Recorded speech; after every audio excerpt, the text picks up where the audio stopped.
जय माता दी। और एक बात मैं आप सबको बता दे रही हूँ कि ये सब मामले में जब भी ऐसा कुछ होता है हमारे साथ, हमारा अकाउंट हैक हो जाता है या हमारा अकाउंट को फ्रीज कर दिया जाता है या साइबर पुलिस की बात आती है, तो हमारे में बहुत सारे जन डर जाते हैं। जैसे कोई बड़े लोग हैं तो अपनी इज्जत के लिए डर जाते हैं कि हम क्या करेंगे, कैसे करेंगे, कोई हमें जेल तो नहीं हो जाएगी, कभी कुछ होगा। जब हमने कुछ गलत किया नहीं तो हमें जेल वेल क्यों होगी। लेकिन इस हड़बड़ाहट में हमें ऐसा कोई काम नहीं करना है जिसकी वजह से हम दिक्कत में हैं। पहली बात, हमें अपनी कोई इन्फॉर्मेशन उनको नहीं देनी है। उन्होंने किस कारण से हमारा अकाउंट फ्रीज़ किया उन्हें बताने दीजिए, सारी चीज़ उन्हें बताने दीजिए। अगर वो ज़बरदस्ती बोलते हैं, जैसे भी मेरे लिए बोला गया कि आपके यूट्यूब से मैसेज आया कि किसी ने आपके यूट्यूब से फ्रॉड हुआ है। यूट्यूब से फ्रॉड होने पे तुरंत पैसा भेजा और तुरंत फ्रॉड कैसे हो गया, है ना। ठीक है, अगर यूट्यूब से फ्रॉड हुआ है तो आप सामने वाले को लाइए, ठीक है ना, सामने वाले को लाइए। और साइबर क्राइम का ये रहता है कि उनका पैसा लौटाना रहता है। लेकिन अगर ये हमें अपने पास तक बुला रहे करें तो इसका मतलब इन्हें हमारे चीज़ों से मतलब है, इनको हमारे से कुछ सेटिंग करनी है। तो जैसे भी मेरा यूट्यूब चैनल है बगलामुखी विद्या देवी चैनल। उन्होंने कुछ अलग ही चैनल बताया कि विद्या देवी का काला सच, ऐसे करके इस तरह से वो लोग लूटने को देखते हैं। तो उस बात पे आप डरिए मत कि वो बोलेंगे आपको आना पड़ेगा, FIR दर्ज होगा। ठीक है, तो आप बोलिए जो भी दर्ज। अगर आपको फ़ोन आता है तो पहली बात तो लोग फ़ोन करते नहीं हैं। अगर आपको फ़ोन आता है या डराते धमकाते तो आप ठीक है, उनकी फ़ोन रिकॉर्डिंग लीजिए। सबसे पहले अपने फ़ोन में रिकॉर्डिंग रखिए, उनकी फ़ोन रिकॉर्डिंग लीजिए और उनको बोलिए कि आपको अगर लगता है तो आपने जिस तरह से मेरा अकाउंट फ्रीज़ किया है वैसे जहाँ पे हम रहते हैं आप वहाँ आइए, हम अपने नज़दीकी पुलिस स्टेशन में आपके साथ राय बात करते हैं। आपको वहाँ तक उठ के नहीं जाना है। अगर वो बोलते हैं कि आपको यहीं आना पड़ेगा तो आप बिल्कुल नहीं जाएंगे, क्योंकि जिसका पैसा अटका है, आप समझो प्रपोज आपका पैसा मुझसे लेना है, आपको मेरा पैसा अटका है, तो फिर सामने वाला कस्टमर ही आपको मैसेज और कॉल करेगा कि मेरा पैसा मुझे रिटर्न करो, मेरा पैसा गलती से चला गया। जैसे ही सामने वाले का मैसेज और कॉल आएगा कि पैसा गलती से चला गया, फिर उसे यहाँ पे नज़दीकी पुलिस स्टेशन में बुलाओ और फिर उसकी बैंड बजवाओ कि जब तुम्हें लग रहा था कि हम फ्रॉड है या हम चीटर है तो तुमने हमें पैसा क्यों डाला। एक तो पहले तुम लोग खुद से पैसे डालते हो, हाँ, उसके बाद तुम सामने वाले को बदनाम करने की कोशिश करते हो, सामने वाले को करते हो। क्योंकि हम थोड़ी ना यहाँ पे, अभी चलो मैं अपनी बात बताती हूँ, मैं कोई दरबार तो चलाती नहीं हूँ, मैं कोई बैठक तो चलाती नहीं हूँ, मैं किसी को अपने घर तक बुला के तो पैसे लेती नहीं हूँ। ऑनलाइन का काम है, ऑनलाइन में पूजा पाठ का काम है। आपकी इच्छा अनुसार कोई भी आपका माइंड डाइवर्ट नहीं कर सकता। आप अपनी इच्छा अनुसार लोगों को पैसा भेजते हैं, अपनी यथाशक्ति से पैसे भेजते हैं। आप अपना एड्रेस देते हैं, आप आधार कार्ड देते हैं। आप कभी ये नहीं सोचते कि मैंने भी अपना आधार कार्ड एड्रेस सामने वाले को दिया है, उसके बाद मुझे पैसे भेजे गए। तो मैं आप सबको बोलूँगी, अगर आपको लगता है, मैं ही बोल रही हूँ, अगर आपको लगता है कि मेरे से फ्रॉड हो रहा है, आपको मेरे से गलती, तो आप मुझे डायरेक्टली मेरे व्हाट्सअप नंबर पे मैसेज कीजिए कि मैम मेरे जो अपना काम नहीं करवाना है, आप प्लीज़ मेरे पैसे वापस कीजिए।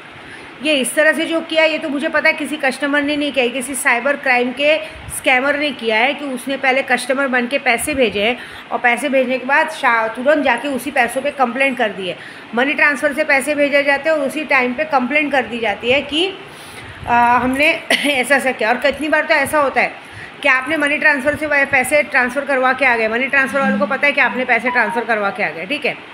उसके बाद मनी ट्रांसफ़र वाला आपको क्या करेगा, उसके बाद मनी ट्रांसफ़र वाला आप तो चले गए पैसा देके, उसके बाद मनी ट्रांसफ़र वाला उसी जगह पे आपके भी हाथ पे कंप्लेंट मार देगा कि ऐसा पैसा हमारा गलती से चला गया। तो ये सब बातों पे आप सामने वाले को अपने तक आने दीजिए। डरिए मत, अपनी इज़्ज़त का मत डरिए, अपने चीज़ों का मत डरिए, क्योंकि इज़्ज़त तो ऑलरेडी उन लोगों ने आपका अकाउंट फ्रीज़ करके ले ली, लेकिन उनको आप तक आना पड़ेगा। ये बात याद रखिए, जब तक वो आप तक नहीं आएंगे तब तक आप उनको छोड़िए मत। और आप जाके अपने नज़दीकी पुलिस स्टेशन में पूरी इंक्वायरी, पूरी डिटेल्स उनको दीजिए कि ऐसा हुआ है, हमें नहीं जाना है, आप यहाँ बुलाइए, उस बात की तह तक पहुँचिए। और अगर उनको लगता है कि बोलेंगे नहीं आप गलत है, आप पर FIR दर्ज है, तो ठीक है, आप हमें कॉपी भेजिए, हमने सामने वाले का नाम भेजिए, हमें फ़ोटो भेजिए, हमें नंबर भेजिए कि सामने वाले किस बिहात पे हम पर FIR दर्ज किया, उसे सामने बुलाइए, फिर हम बात करेंगे। आप पुलिस वाले क्या करते हैं, डायरेक्टली धमकी देते हैं, तुमने ऐसा किया, तुम्हारे साथ ऐसा कर देंगे, वैसा कर देंगे। आप उस बात पे बिल्कुल मत डरिए। जब आपने कुछ गलत नहीं किया तो हमें डरने की ज़रूरत नहीं है। आप उन्हें बोलिए अगर मैंने कुछ गलत किया तो आप आ जाइए, हम यहाँ बैठ के देखेंगे। आपको कहीं भी उठ के जाने की ज़रूरत नहीं, क्योंकि सबसे बड़ी गलती हम ये करते हैं कि डर के, अपनी इज़्ज़त के लिए डर के हम उठ के सामने वाले के पास चले जाते हैं। वहाँ ऐसा होगा कि एक तो आप उनकी जगह पे रहोगे, उनके एरिया में रहोगे, वो आप पर कोई भी ज़बरदस्ती, आप उनको पता है कि आप ऐसे तो पैसा देने वाले हो नहीं, तो आप उनको जो सामने वाले का पैसा तो दिलाएंगे नहीं। और सबसे बड़ी बात, सामने वाले को जो पैसा आपको देना है जैसे अगर बोलेगा, जैसे सपोज आपने मुझे बोला मैम मुझे अपना काम नहीं कराना है, जैसे साइबर कैफ़े ने आपने कंप्लेंट किया और आपने बोला कि मुझे मेरा पैसा चाहिए, तो आप सामने वाले को ही पैसा दोगे, जिसने आपके नाम पे कंप्लेंट किया उसी को पैसा दोगे, और उसको पैसा कैश में भी नहीं दोगे, उसको बाकायदा पैसा चेक से दिया जाएगा, ना तो ऑनलाइन ना कुछ, उसको चेक से पैसा दिया जाएगा और बाकायदा वहाँ पे एक स्टैम्प पेपर पे उनसे साइन ली जाएगी कि आप मुझे दो। अगर साइबर क्राइम में सच में किसी ने कंप्लेंट किया रहेगा तो सामने वाला बंदा सामने आएगा और वो उधर चेक से पेमेंट लेगा और बाकायदा वहाँ पे उसकी फ़ोटो वीडियो निकालिए कि इस बंदे ने मुझ पर साइबर क्राइम का केस किया था और इस बंदे को मैं वो करे। उसके बाद उसको पैसा देने के बाद उस पर रिपीट पे कंप्लेंट कीजिए कि जब तुमने हमें ज़बरदस्ती पैसे नहीं मांगे थे, तुमने खुद हमें पैसे दिए और उसका तुमने हमारे डायरेक्टली ऐसे कंप्लेंट क्यों किया, उस पर फिर मानहानि का केस कीजिए, फिर आपका केस अपने आप सॉल्व होगा। लेकिन आप कहीं उठ के इज्जत के लिए उसके लिए उठ के मत जाइए, नहीं तो आपके साथ लेने के देने हो सकते हैं। ठीक है, जय माता दी। इतना अलर्ट रहिए। और मैं भी बोलूँगी जिसको मेरे से पूजा कराने में लगता है कि मेरे से फ्रॉड हुआ वो डायरेक्ट मेरे व्हाट्सअप पे मुझसे बात कीजिए।